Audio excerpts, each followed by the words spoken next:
I'm so excited to welcome you here today. We're having a really exciting conversation with two amazing authors, Brian Nelson and Harry Farthing, who are both releasing paperbacks with Blackstone Publishing this spring. Brian Nelson is a former Fulbright scholar who holds degrees in international relations, economics, and creative writing. His first book, The Silence and the Scorpion, The Coup Against Chavez and the Making of Modern Venezuela, was named one of the best books of 2009 by The Economist. His work has appeared in Virginia Quarterly Review, Christian Science Monitor, and the Southern Humanities Review, among others. He lives in Colorado with his wife and two children. And then for Harry Farthing, Harry Farthing is an Englishman who lives in Charleston, South Carolina. He's an experienced mountaineer, adventure traveler, and historian. He's the author of the book Summit, and the GHOST MOTHS, which we'll be discussing today, is his second novel. So I would love to start off with Brian. Could you please tell us a little bit about your book and a little bit about yourself? So I write what are essentially like tech thrillers. So this is a series called The Course of Empire. The first book in the series was called The Last Swordmaker, and that one is essentially about an arms race between the United States and China as they're working to develop the next generation of weapons using things like artificial intelligence, nanotechnology, genetic engineering. So it's kind of a globe-trotting thriller. It takes place in the US, in China, and Tibet. And it's sort of about the evolution of this really state-of-the-art technology that is really most likely in the works, and sort of what happens to the scientists, the military leaders as it develops. And the second book, the one that's going to be released in paperback this month, is called Five Tribes, which is the sequel. And this book is a little bit more about how, now that that Pandora box has been opened in the first book, what happens to this technology as different people try to get control of it. A big chunk of this book actually takes place in Africa, and it was a really interesting juxtaposition for me to have my main character sort of dropped into a primitive Khoisan culture.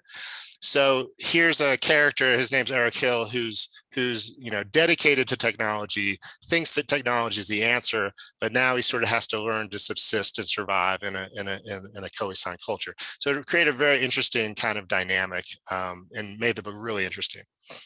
I've always been fascinated by the history of exploration, and I was also an active mountaineer. So when I'd always had a desire to write, I grew up as a kind of voracious reader, very inspired by books by Forsyth, Le Carre, Trevanian, people like that. And when I got the time to write, I felt my actual mountain experiences, whilst important to me, they lacked the drama of the into thin airs of this world. And I really wanted to actually write a book, a novel, a fictional story that I would, when I wasn't climbing, would enjoy. So really books that are underwritten by the mountains, by the history of climbing those mountains, by the history of the peoples that interact in those mountains. So be it the Sherpas, the people of many tribes of Nepal, the people of Tibet, and also, without a doubt, the Western climbers that go through them. I did quite a bit of Himalayan climbing, so I kind of know the history, the folklore. Every big climb I did, I kind of very actively researched it. I read about it, not with a view that I would write books in the future at the time, really more for my own preparation. A lot has been said about the kind of peak bagging mentality that has kind of overtaken climbing, particularly on Everest. But I genuinely went to these mountains as fascinated really in the footsteps that I was following to get there.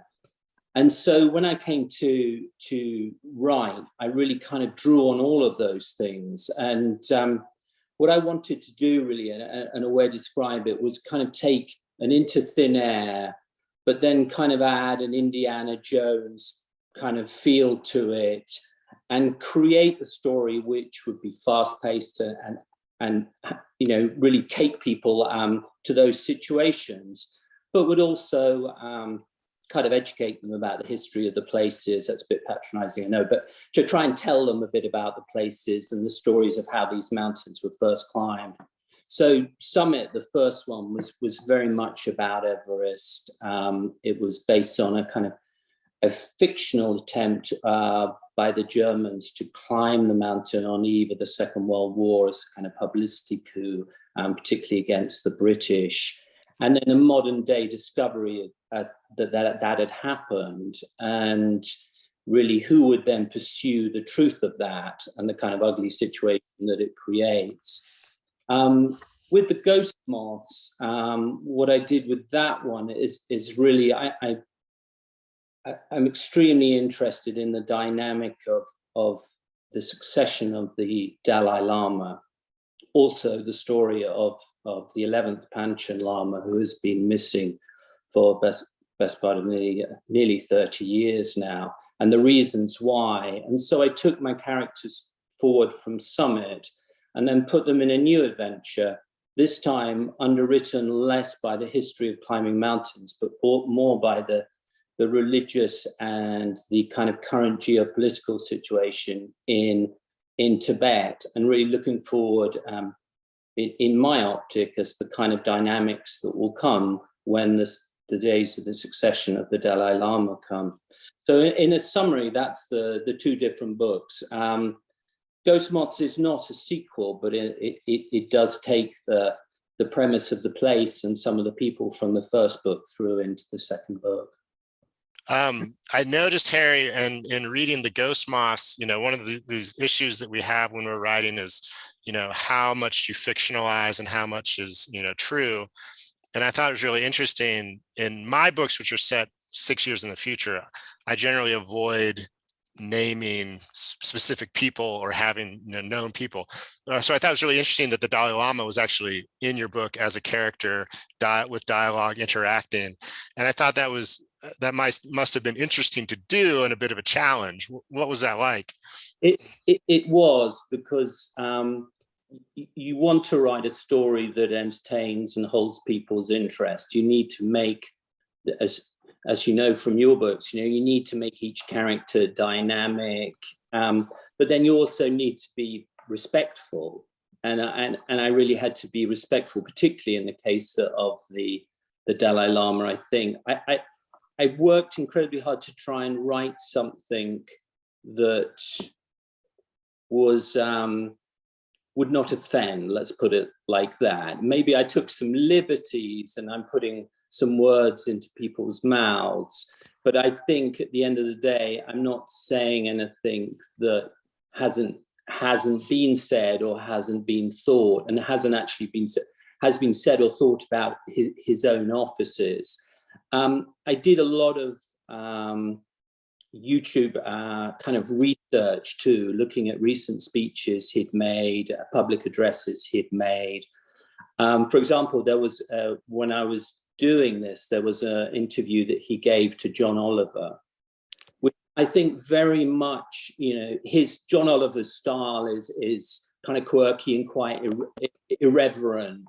And the Dalai Lama kind of rose to that challenge, and he is very funny. He's very charming, and I think in my interview I wanted to kind of present that side of him.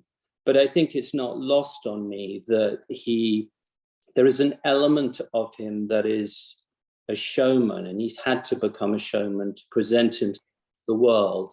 But behind it, there is a deep sadness and a huge tragedy. And occasionally that kind of veil is lifted. And I also wanted to kind of touch on that. Some people have, with Ghost Moths, have said, the book opens with, the first bit's out of context, and I would take that on board by saying, the first part of the book is not out of context. It is very much a recreation of what happened. It is a reminder to any reader of how Tibet was basically taken over by the Chinese and the progress of events from what at the beginning was quite a well-managed arrival and quite a benevolent arrival, and very quickly became something much darker and much more difficult. So in the book, it's really as a reminder of how we got to this place, what started it. And then in the latter part of the book, I really am introducing, part through a fictional story, but also the kind of protagonists we're dealing with. And I try to, I create fiction, but my bedrock of the story is pretty much factual. It's based on what is happening or what has happened or what we know has happened. And I did the same with Summit in the sense that there was, on the eve of the Second World War, a sequence of events around the climbing of the mountain of Nanga Parbat, where the Germans had tried to climb Nanga Parbat numerous times, had failed, that had lost a lot of climbers. And there were a couple of elite British climbers that then announced, actually, we're going to have a go at it. And these were Everest men, they were good climbers. And there was absolute fury in Germany at the time. And I used that lead up to basically set the premise. And it's logical to me that the Germans would have said at that time, because of the kind of hubris, the arrogance that was going on, well, we're going to go and climb Everest then. You know, look at us, we're going to take that prize from them. The reality is it didn't. That's my fiction. But the sequence of events that led up to it and the kind of logic. So both books have that, as I say, that bedrock of kind of initial truth. And then I really try and elaborate the story. I think hopefully to entertain, but also to make people think, I think. And it's clear from, you know, looking at your books and understanding them, it's about making people think, isn't it? I mean, frankly, you know, I'm quite overawed by your books, you know, because that's pushed me into areas of kind of technology and science that I think mine is a bit more kind of ice and rock and an ice app. And your stories are kind of into kind of nanotechnology, artificial intelligence. And also when we kind of, I look at The Last Swordmaker when it came out in 2018 and the kind of world we've lived in the 2 years in the interim. Yeah. Wow, what can I say, really? I mean, incredible. Yeah. No, yeah, that's kind of one of the fun things you get to do if you're going out 6 years from the present, right? If you just set yourself a little bit in the future, you can say, okay, what's going on now? And, you know, what's going to happen next? I remember that, you know, I had a character who was like a bounty hunter, and he had been sort of traumatized by his experience he was a colonel in the British Armed Forces, and he'd sort of been traumatized by his experience in Afghanistan, and that had sort of, you know, jaded him. And I remember writing about why he said that the occupation of Afghanistan had failed, and he was talking about how, you know, Afghanistan, you know, has different tribes and different areas that are isolated. So the best system for that would be like a federalist system like the United States, where you have provinces who can have some degree of autonomy, right? And that the reason that Afghanistan was lost was because the US and NATO installed a centralist system where everything was in Kabul. And so when this was written, you know, in 2018, so when that actually happened, you know, a couple of years ago, I was like, you know, I don't think I could have been more lucky in my sort of prediction of what would happen, but it was interesting. Yeah. When you write the stories, I'm always interested how people put those together. Do you kind of storyboard? Do you have a very clear kind of framework, or do you tend to write and then reverse engineer to kind of bring all the little details together? Because your books are also, they're complex. I mean, you've got complex subject matters, and you've got a lot of different kind of personalities moving in different directions. And I'm going to come on to the Kalahari in a minute, because I'm kind of fascinated by all that part of it. But yeah, I think, you know, maybe this was your experience too, but as the Last Swordmaker is my first novel, so it took a huge amount of time. I don't know how long it took you to write Summit, but I started The Last Swordmaker in graduate school, and I'm kind of ashamed to say the year, in 2000. So over the course of, almost 18 years, I worked on that novel. I did write another book in the meantime, but I was picking on it. So it's tough for me to say, I was just kind of trying to pull all the interesting things I could find in that huge time period and try to work it together. But I did have sort of a cinematic kind of feel for it.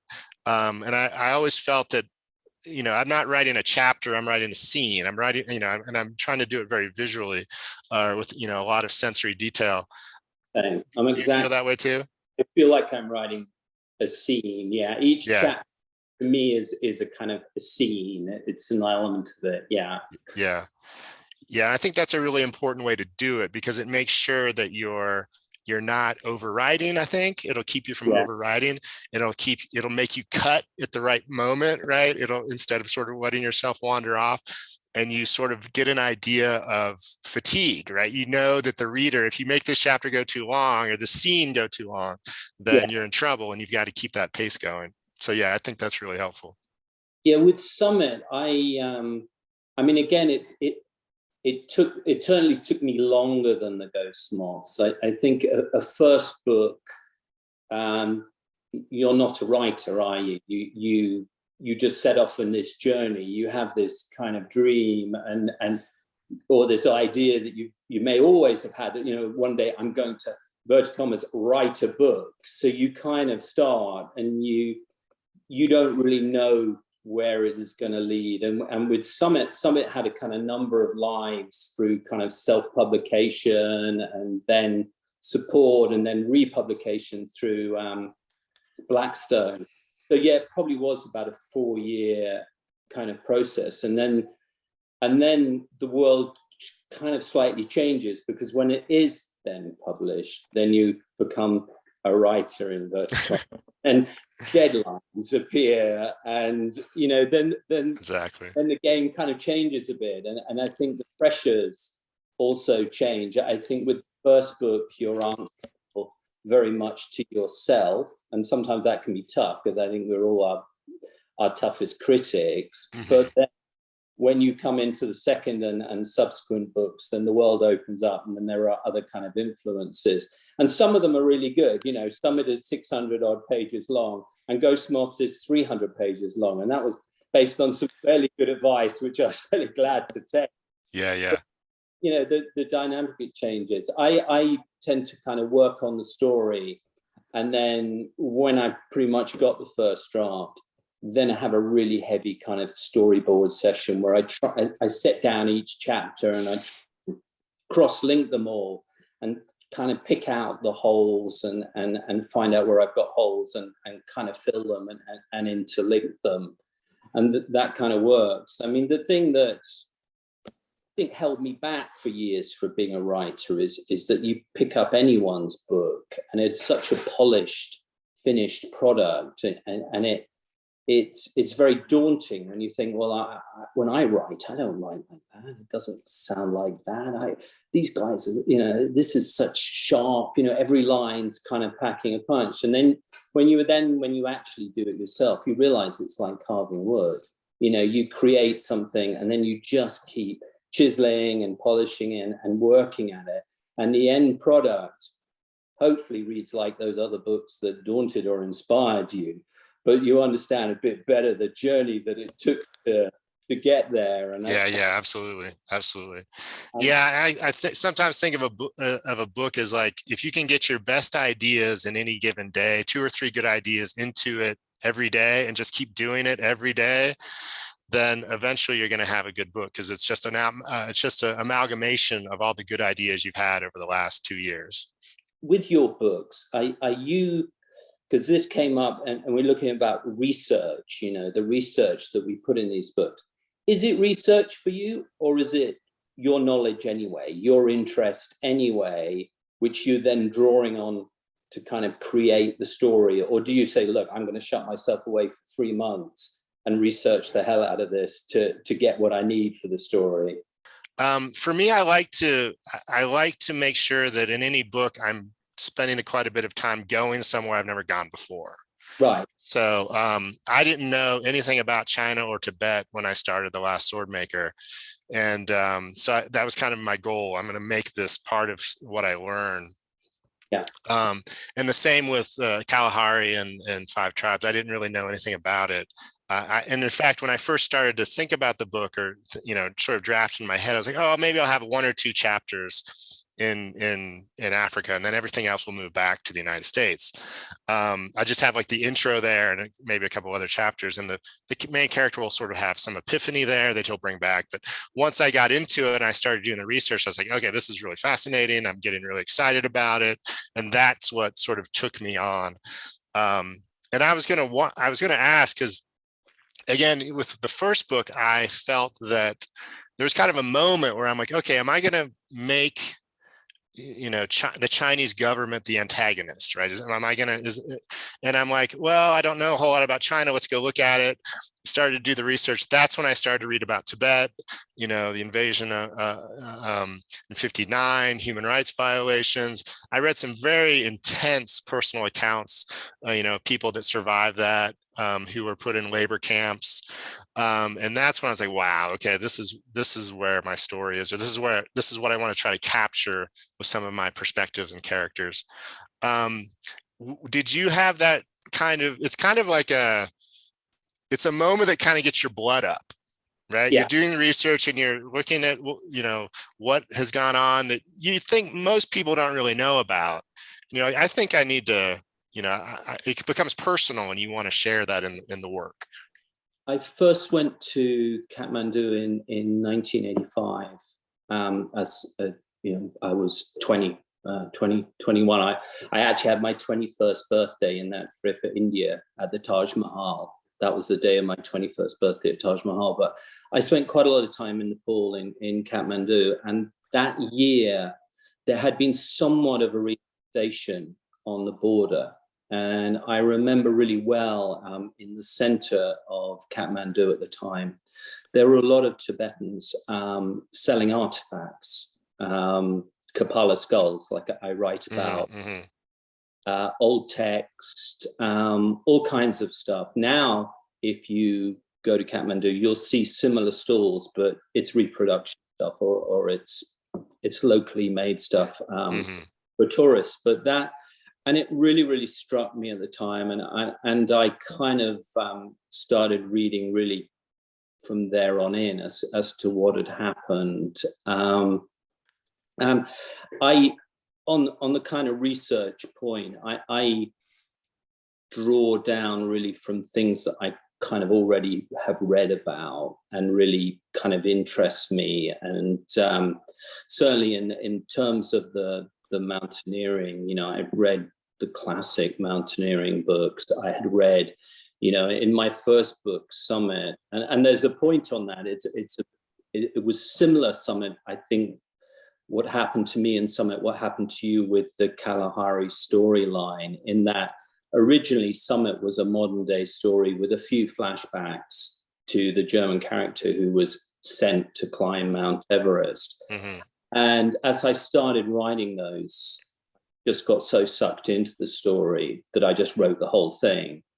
And then I thought, well, actually now I've got 2 books. What do I do? And I remember I printed them up, all the chapters up, and I literally put, well, what if I just kind of shuffle them like a deck of cards? So do 2 chapters, 2 chapters, laid them all out on the floor, and they kind of dovetailed, and it kind of worked. And it really came out of, I think, what you're experiencing with the Kalahari, when you get into a culture that is so fascinating and so historic, when you are, you're describing the kind of poison tip they use on the arrows, when you're describing the linguistic development that they have, and the Bushmen have one of the oldest languages of all, and the kind of guttural, glottal sound I think they use has been clicks,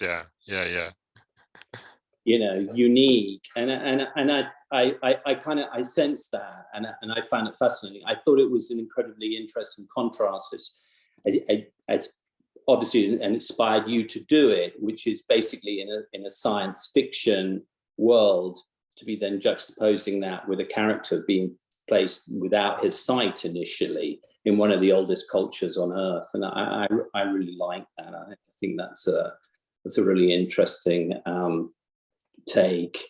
Thank you. And I thought the balance in Summit was great, but just like you said, going back and forth, you know, each section was keeping me going and really intriguing as I went along. So it is one of those things that you're like, I'm not sure this is going to work, but you know, then when you do it, you're like, oh, thank goodness. Yeah, I think that's right. I am on the old story in Summit, the journey that Joseph Becker and the Sherpa Angnoru take was very, very much based on the old journeys that used to be made into Tibet to get to the mountain. And one of my ancestors on my mother's side, and I found this when I was well into my climbing days, it certainly didn't inspire me initially, was a guy called J.B. Knoll, Captain J.B. Knoll, and my grandmother was a Knoll. And he was the photographer on leading up to the disappearance of George Lee Mallory. Wow. He was the kind of Everest photographer. So all the films and pictures you actually see taken at the time was by Knoll. So I kind of read and saw his diaries, and so the routes and everything that were taken going through the various towns, Campazong and places like that to get there, were pretty much just as they were in the 1930s. So it was kind of a lot of fun, kind of thinking about all that, and in a way mentally kind of walking the journey that one of my ancestors had taken. And then in Ghost Moths, I kind of try and underwrite each book that I do by a mountain I've climbed. And I went to Tibet, I think that was in 2000, so that was 2004, and I climbed Shishapangma in Tibet and traveled through. And again, the desire to write Ghost Moths came out of certain things and the way the place was when I was there, and certainly at the border, Nyallam and places like that. I was quite inspired really in the book to kind of recreate those feelings of those border towns and what is going on there. So yeah, and so it's interesting. It's interesting to go back through these climbs and kind of think them through, and then put others in my kind of steps and see what could have happened if everything went wrong, or because actually my climbs were generally fairly okay. I never had any kind of major disasters. If I had, I would have written the next in thin air and That's right. That was a question I had. You know, reading your book, it's so, you know, you do such a great job of capturing that feeling, you know, the cold, the wind, the snow, the sort of how careful you have to be, you know, constantly checking for frostbite and all that stuff. So that made me really curious to know of what sort of personal stories that were real to you and your climbs kind of made it in there. Mm-hmm. Well, I did the climb I did in 2004 in Shishapangma. I climbed and we summited that, man. I did it without bottled oxygen. So I went over 26,000. I mean, Shisha is the lowest of the 8,000 meter peaks, but climb without oxygen is really very difficult. And you do enter a kind of almost hallucinatory type of world. It's really quite dangerous because of that, because it's the best way to describe it is like being in jail, really. Nothing is immediate or urgent, yet you're faintly aware that everything is very immediate and urgent. Yet you can't get your body to kind of push through to the immediacy that you need. And that's what I try to create, because I think there's a big difference between alpine climbing and high altitude climbing. And so what I'm trying to do in these stories is really give people, I think a lot of people, you know, will have hiked to 14,000 feet, will have done some rock climbing, but not so many have gone into the real high altitude world. So what I try to do in the stories is really take people through and give them a feeling of what it is like. And then I kind of complicate it by people attacking each other and stuff like that. But again, when that happens, I try very, very hard to make it logical to the situation. There are some movies that shall remain nameless where people, you know, run at like setting bolts, and then leap across crevasses with two eyes. And then others people are climbing around with tubes of nitroglycerine in their rucksack. This is not happening up there. None of this up there. You are moving so slowly and to some degree so desperately that whilst there is certainly the capacity to be, nasty to other people if that's your inclination, it's going to happen at a fairly slow pace. It's going to be complicated by environment and a lot of other things around, like rockfall and snow and freezing, as much as it is by, anyone's dynamic actions. So I just try and do that in what I'm doing. Well, they make for great, incredible action scenes, right? Because you've got that extra intensity that everyone is sort of dealing with the height and the weather and the cold at the same time. So it's really effective. Yeah. Now, on that climb that you mentioned in Tibet, did you have oxygen in case you needed it, or did you just say, "I'm not taking it at all"? Yeah, we had it in the camp, the high camp. And it was a choice whether to use it. When I went to Everest, I was always going to use it. I really feel that the actual number of Western climbers that can really climb on Everest without oxygen with a degree of safety is relatively few, and I was not one of those. Yeah. I think Sherpas that can climb on Everest, and I'm well aware of Sherpas who are instructed to wear oxygen when they're working on there, and then don't even turn it on. Wow. Because they go to the summit without it.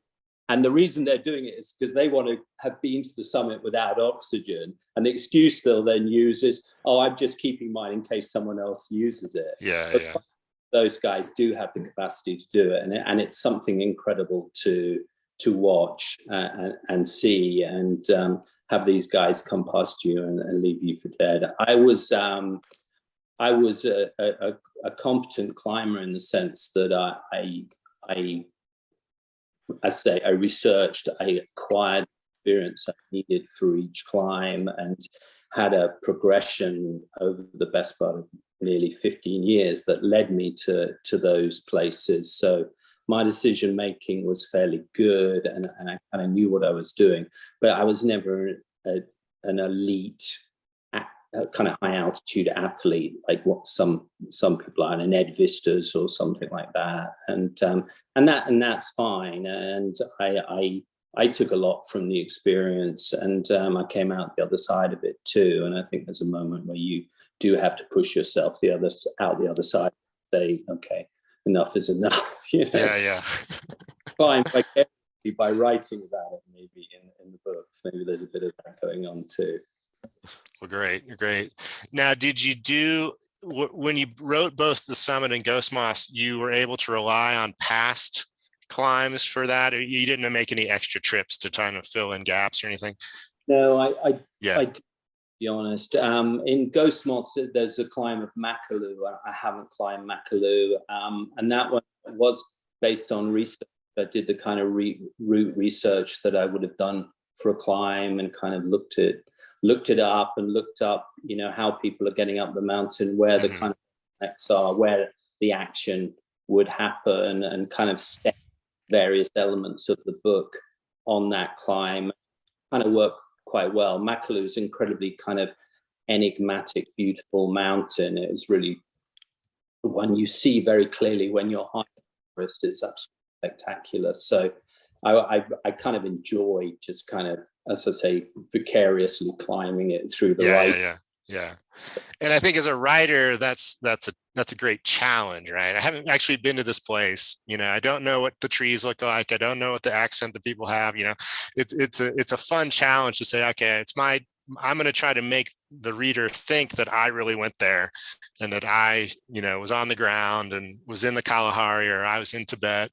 So I think that's a great exercise for a writer, right? It sort of tests our ability to put the reader in the place.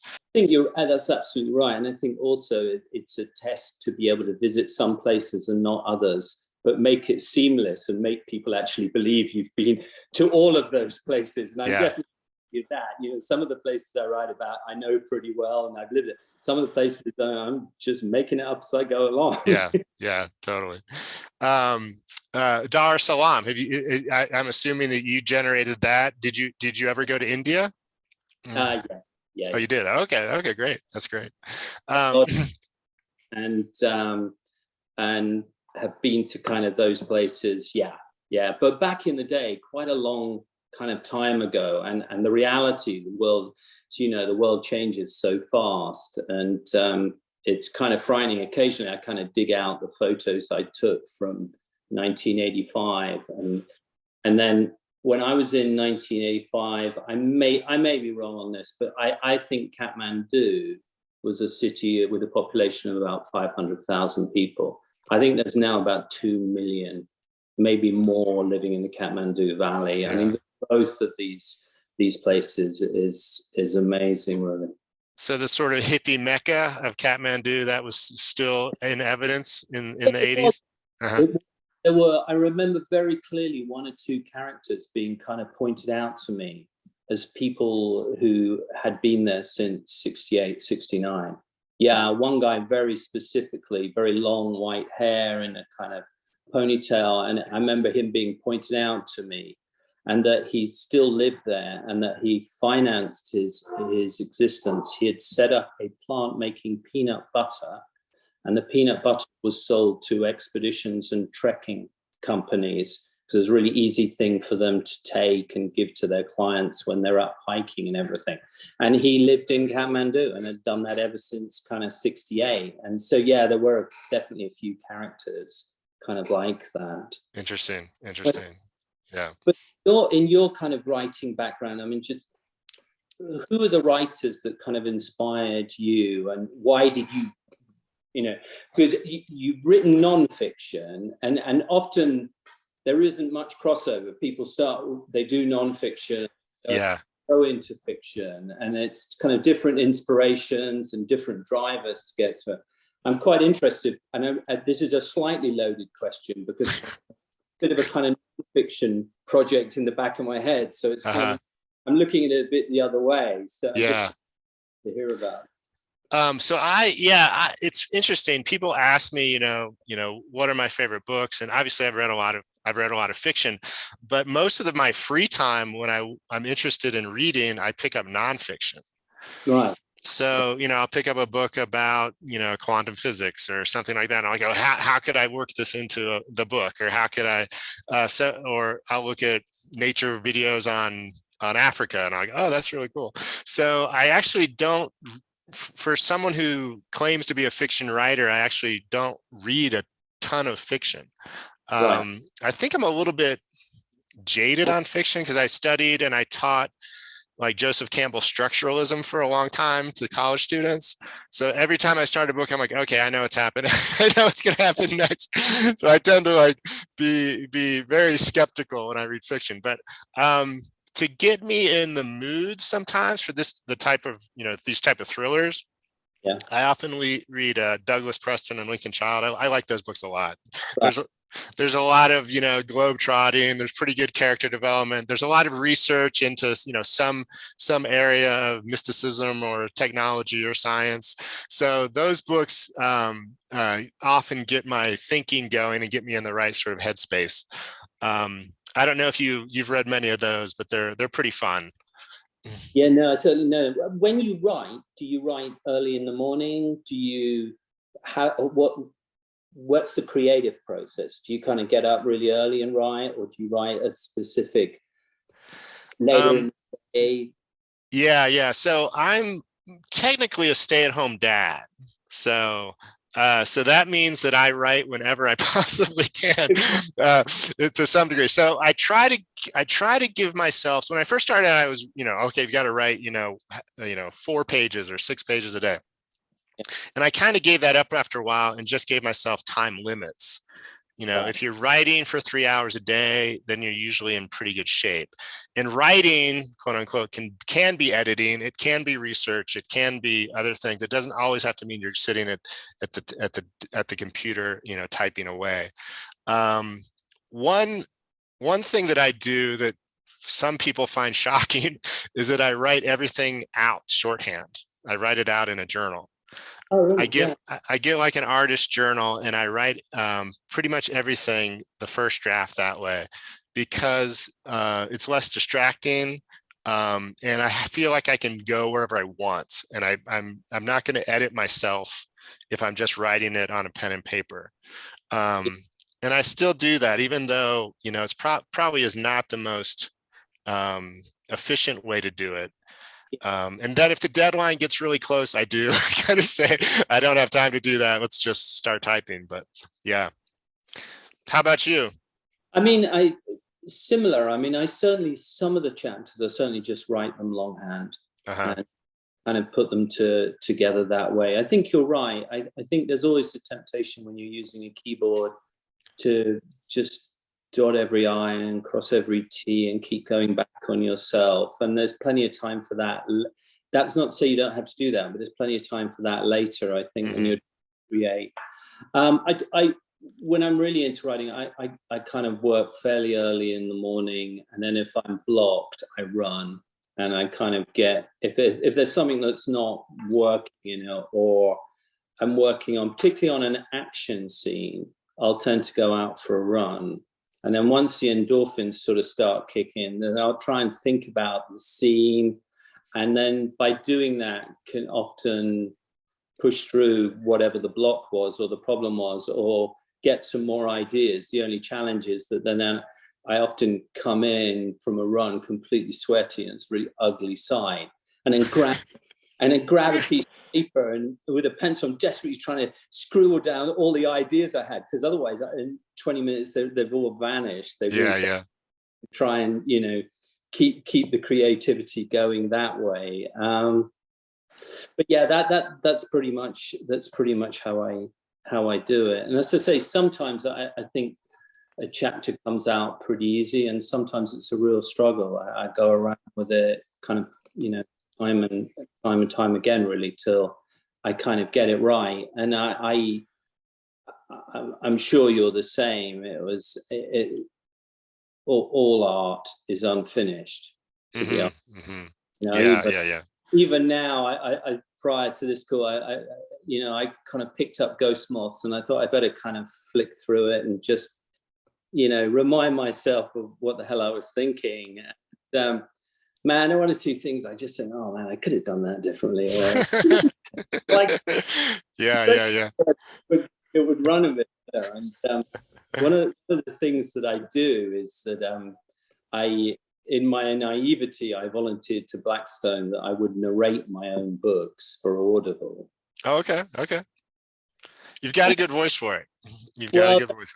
That was the rather presumption, the arrogance behind it was, you know, I'm an Englishman in America. I can get away with it. And then sort of Blackstone said, yeah, okay. And then I thought, what am I doing? You know, I have no... Because it requires a lot of training, right? It requires a lot of, you know, stuff you wouldn't think of, right?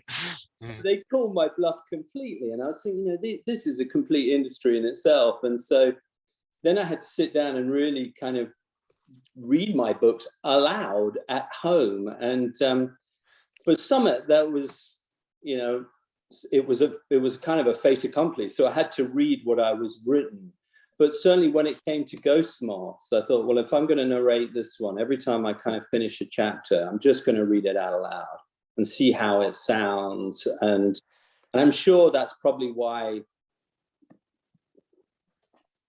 the width.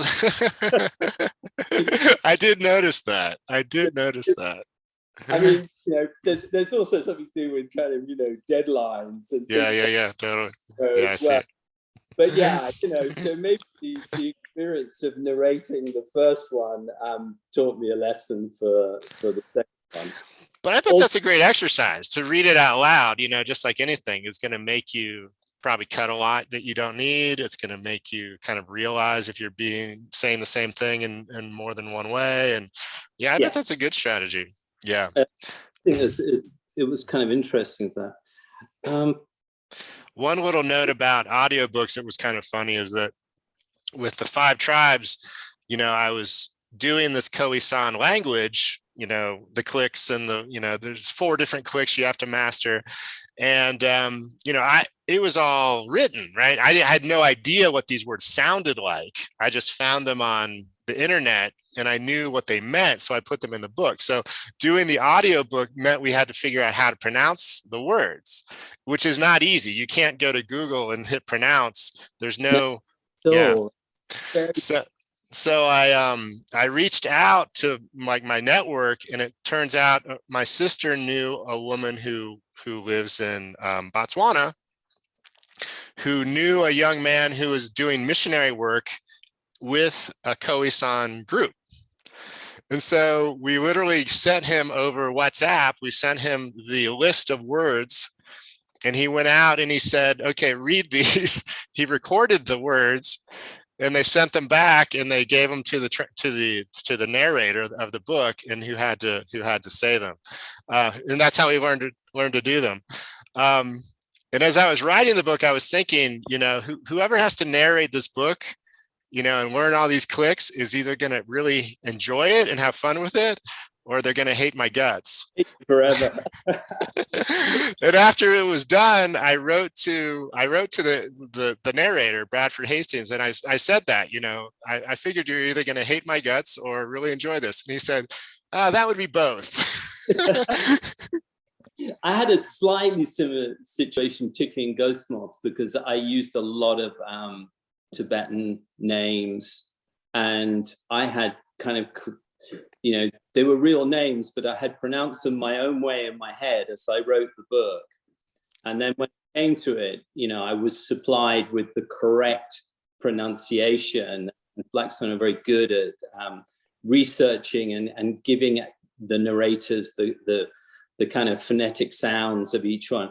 And a lot of them were very different to what I had been saying in my head when I wrote and created the character.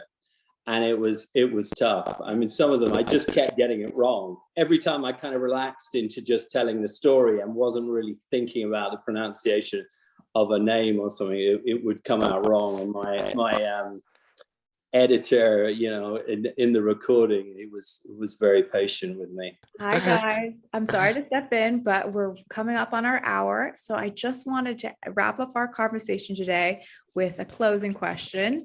And this is a classic closing question. So do you guys have any advice for any aspiring thriller writers? Brian, do you want to start us off? Yeah, that's a great question. My first piece of advice when I think back to sort of starting out is to really make sure that the people you're getting your advice from are people you trust and understand what you're trying to do. I had some kind of rough experiences when I went to graduate school. I have an MFA, so I went to a 2-year creative writing program. And, you want to impress people, you want to do well, but you have to remember there's so many different types of writing, so many different types of fiction. There's literary fiction, there's sci-fi, there's suspense, and all of these things are very different and use different skills. So if you approach a literary, author or a literary friend who likes literary fiction about your sci-fi book, you're probably not going to get the kind of feedback that's going to be helpful for you. So to kind of avoid, pain and discouragement and frustration, it's really important to know who is reading your work and supporting you, and make sure they understand what you're trying to do so that you don't kind of have this unnecessary deflating experiences. My answer would be just tell a little story. I had not written a book. I had a real estate career. I had read. I had done my climbing. The real estate career financed my climbing, and I'd always had in the back of my mind that I wanted to write a book. And I was at a drinks party, and there was a Pulitzer-winning journalist there, and I thought, this is my moment. I'm going to go out and ask him about the process. I feel the time has come. And I said to him, well, is there any advice you can give me? And he just looked at me and just goes, well, just do it. And I was really kind of shocked and taken back at the time. But actually, it was the best advice, because I sat down and thought, yeah, he's damn right. I've just got to sit down and just do it. And if I don't do it, I'll never know if it'll work or if I can do it. And it was shocking at the time, but it actually, in its way, gave me the kick up the backside I needed to kind of, sit down and put pen to paper. I think if I was going to give advice, I think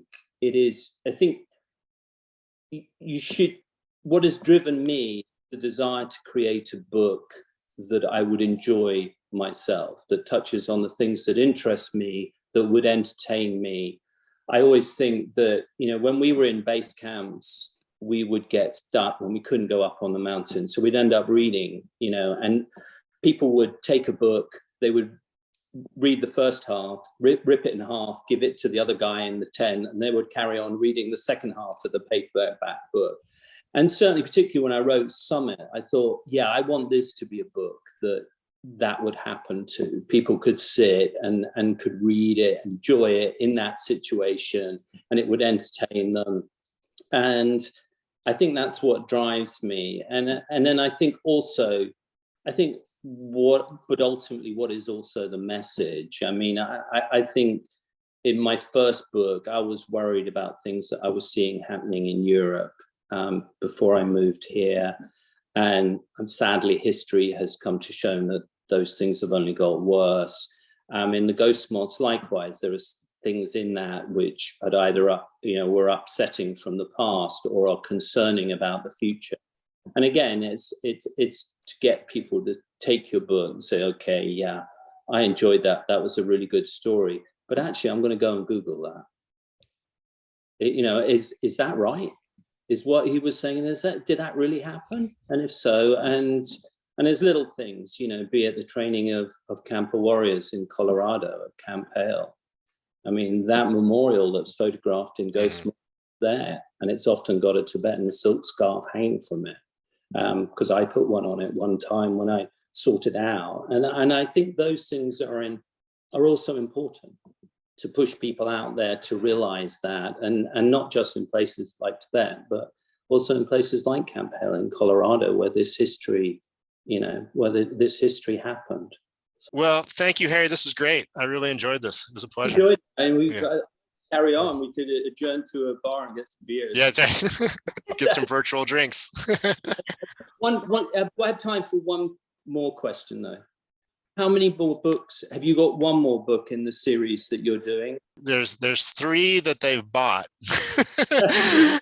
I did leave myself an out. So if they want the series to continue, it can go. But I'm actually waiting on that now. I just submitted it last month, so I haven't heard back from the acquisition editor. So we'll see what they think.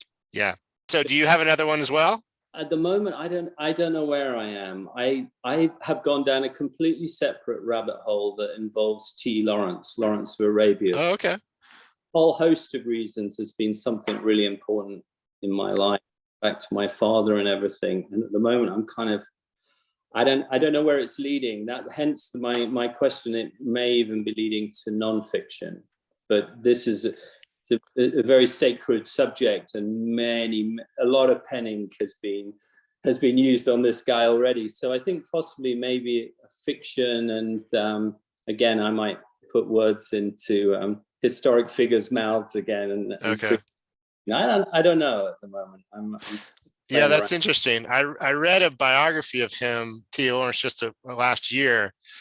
And, being kind of naive and having read mostly fiction as a kid, I never realized that was Frank Herbert's inspiration for Dune. So I was like reading this book, I'm like, Lawrence of Arabia just totally copied his life from Dune.